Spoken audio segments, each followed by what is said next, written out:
Parents want their children to be well-rounded, but the problem that every parent faces is that 7-year-olds would rather watch any video on YouTube than learn how to play the violin. So, how do these concerned parents get their children to be more active? Answer, they force them. Now, forcing your kids into activities isn't a bad thing. In fact, overall, it's extremely helpful. Forcing kids into doing something they don't want to do is the only way we can get them to go to school.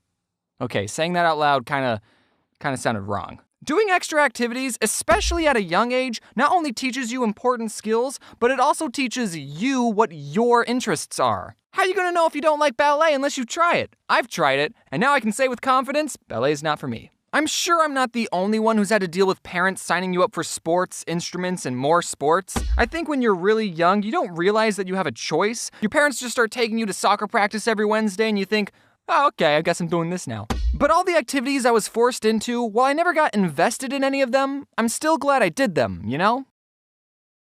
I forgot how old I was when my mom signed me up for soccer, but I was little enough for the goals to look like this. I can't tell you how many games we won or how many goals I scored. It was probably close to 0, because I ultimately didn't care about soccer. The only thing I cared about was getting a treat after every game, because I earned it. I know some kids who really enjoyed playing soccer. I forget which video I mentioned this, but back in the day, there was this kid I knew named Micah. He used to live in the house directly behind mine, and we were on the same Little League soccer team. He was really good at soccer, probably better than I'll ever be, and he still plays to this day. Well, okay, it's been 4 years since I last talked to him, but he was still playing soccer to this 4 years ago. Now, did Micah's parents initially force him into playing soccer?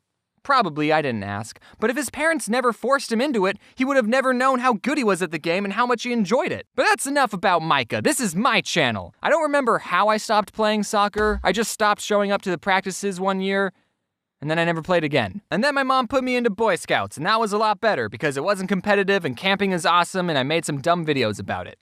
So it was a return investment. Another activity my mom put me in was this martial art class called Aikido. I'm honestly surprised I've gotten 107 videos without mentioning Aikido once. Probably because it was boring and nothing interesting happened. My mom put me and my twin sister into Aikido, and we both agreed that it was boring and we didn't like it. So we decided not to remind my mom whenever she had to take us to class, and surprisingly, she forgot most of the time. Okay, look, whenever the sensei was talking, we had to sit on our knees, and that gets uncomfortable after 2 seconds. What is Aikido, I hear you asking? Aikido is a special form of martial arts in that it doesn't teach you how to fight. Aikido is all about self-defense and to also not hurt the attacker. You know those self-defense techniques that are like, if someone tries to attack you, use your keys as a knife and stab them. Aikido is not that. An Aikido master will take an attacker's arm, spin them around, and then pin them down to the floor. Now that sounds really cool on rice paper, like if someone goes to attack you, and then you block their punch and pin them to the ground, and you just give them a look like, you wanna take me on, kid?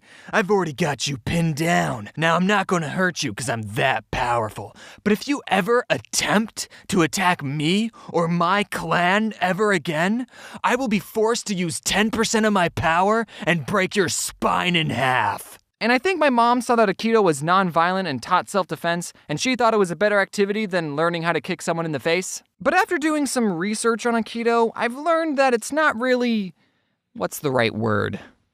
Respected in the martial art community. There's a lot of people saying that the techniques of Aikido don't work against a real attack, and that if someone's really attacking you, you can't reasonably pin them down without hurting them, so it's probably a better idea to just punch back. And some people who are in Aikido think that their style of fighting is more civil and the more eloquent way of fighting, or non-fighting, so there's a tad bit of elitism in the martial art community. Now, surprisingly, I've never been in a real fight, so I can't really comment on what the more effective martial art is. I'm sure different situations call for different responses, but I don't think I'm wrong when I say that Aikido is the vegans of martial arts. After Aikido, the next thing I was forced to learn was an instrument. My parents didn't force me to do this, it was the American education system that did. In 5th and 6th grade, everyone had to take a band class, and we all chose different instruments to play, and I went with the flute. And as soon as I was given the flute, I traded it with Priscilla, who chose percussion, and that's what I did for the next 2 years. Compared to the rest of the instruments, percussion was very easy on my lungs, and it was okay if we were bad at the instrument because we were in the very back. The first set of songs we learned was on this metal xylophone thing, but I think the teacher thought everyone was so bad at that instrument that the rest of the songs we learned was on this drum.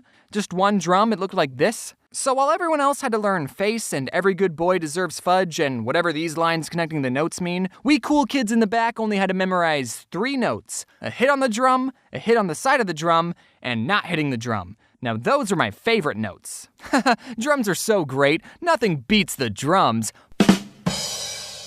Drums are easy. So my parents tried to get me to do extra activities, but I never did more than what I was told to do. But that's okay. You should at least try new things, and if it's not something you enjoy, well, at least you tried. Now, with all the activities I did, I still spent plenty of my free time doing some other things.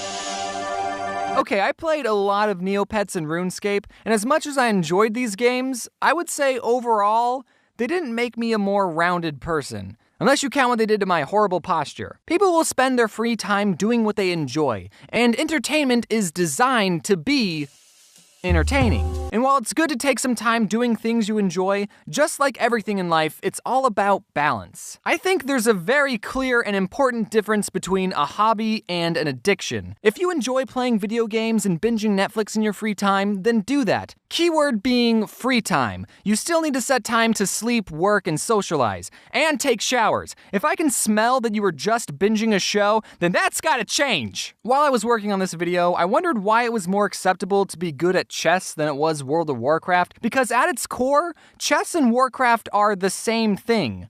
A game. But if you spend all your time playing one of these games and it gets in the way of you being a functional human being, that's when it becomes an addiction. And I would bet you one crisp dollar bill that more people have gotten addicted to Warcraft than chess. And that's why I believe there's a bad stigma with that game. Also, I don't know how WoW works, but I know in chess you need to have at least one friend. If I could go back in time, I would tell my younger self to not play Neopets and RuneScape as much as I did. I would have told me, hey, you should try out other things too, like rollerblading or the flute. Youth is the best time to learn what you love and where your passions lie. You kids have no bills, no expectations, you're not tired all the time, and everyone's telling you to follow your dreams. But not me, I'm 22. My life is practically over. I can't choose any more hobbies.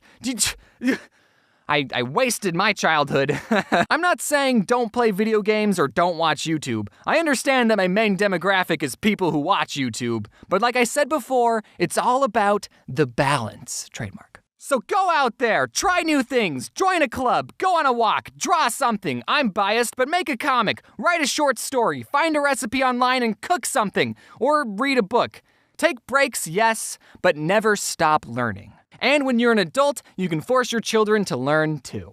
Happy 2019, everyone. How are you all doing on your New Year's resolutions? Are you still keeping track of those? Surprisingly, a lot has happened for me in 2019 already, and the really big thing is that I got a new dog. Her name is Floof, and she's the best. Aww. And I hate to break this to anyone who owns a dog, but Floof is actually the best dog in the world, so sorry guys. Oh, also this channel hit 10 million subscribers, which is just an absolutely insane milestone. Thank you all for watching my videos, and it's just wild how many people are out there watching my videos. They're just videos, guys, calm down.